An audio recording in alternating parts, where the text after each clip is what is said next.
Welcome back to Becoming a Gunsmith. My name is Griffin and I'm with Dakota Guns. Be sure you hit the like and subscribe button. Today we're going to talk about the cleaning supplies that I use to clean firearms. Right over here we're going to start with the ultrasonic cleaner. They are great to have. Don't need them, but they work. What I use for solution is Jungle Jake's. It costs about 15 bucks and I like it because it's green and it smells nice.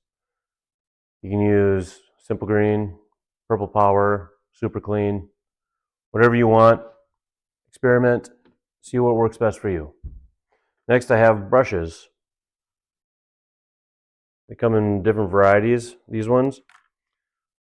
They work well, but you can also go to the dollar store and get these, just a pack of this, and this works too. What I highly recommend are a variety of picks. I got a bunch, and they are nice because I can get different angles on them, as you can see. They work great. You got to be careful though. Like this one, if you look at the handle and the pick right here, it looks like it's one solid piece. And those are the ones you want to get. These ones, they don't have a solid piece, and it's like it's pressed in there or glued in. And after a little bit of time, it just breaks right off. So these are junk. This is actually like a $17 pick. It came in a 3-pack, and this was the last one I had, and now it finally broke. So like I said, garbage. These, I think I got off of Amazon, and they come in a pack. Next, I got some Q-tips on a stick. These are great. You can really reach in there and scrape out all the carbon. As you can see, I got a pointed one, and then I got more of like a rounded one. They both work well. Pretty flexible. Put a little bit too much pressure on them, and then they break. But they're good to get. Get those off of Amazon too. And then I have a punch set. Definitely need these when you're breaking down your firearms or your customers' firearms. A little brush for a scope. Got some cleaning pads for the bores. And what you put on those, you can either use hops, 9, bore cleaner. This is another experimental thing that you need to do. Try something that works for you and makes your life easier. That's what I recommend. You don't need to get all the name brand fancy stuff and spend all your money on all these things that everyone swears by. What I suggest is try it out. You don't know what you like until you try it. Gun oil. This is a CLP lubricant that I have in this bottle.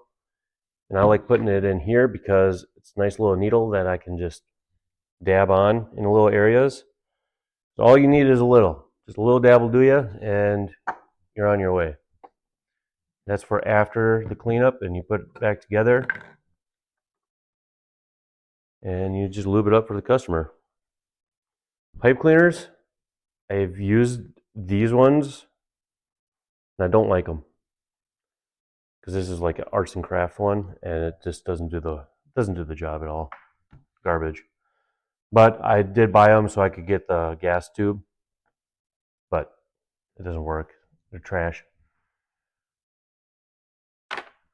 Bore snakes, love these things. They have them all different calibers. Got little wires in the end. Scratch out the carbon of the barrel. You can put solvents on here. Pull it right through, cleans it up nice. You can also get one of these. Some rods. Got brushes and swabs. And you got more patches. Use all that. All right. Well, now that we have firearm out here, we got to talk about safety. It should be number one in your shop. It's number one in mine.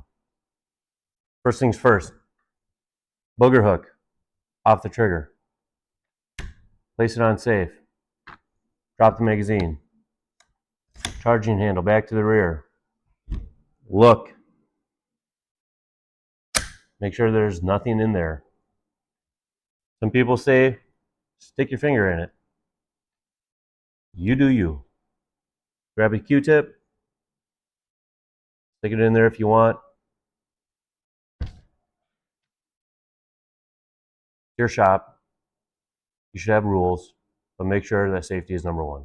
That's what I suggest. All right, that's it. I gotta get to cleaning. See you later.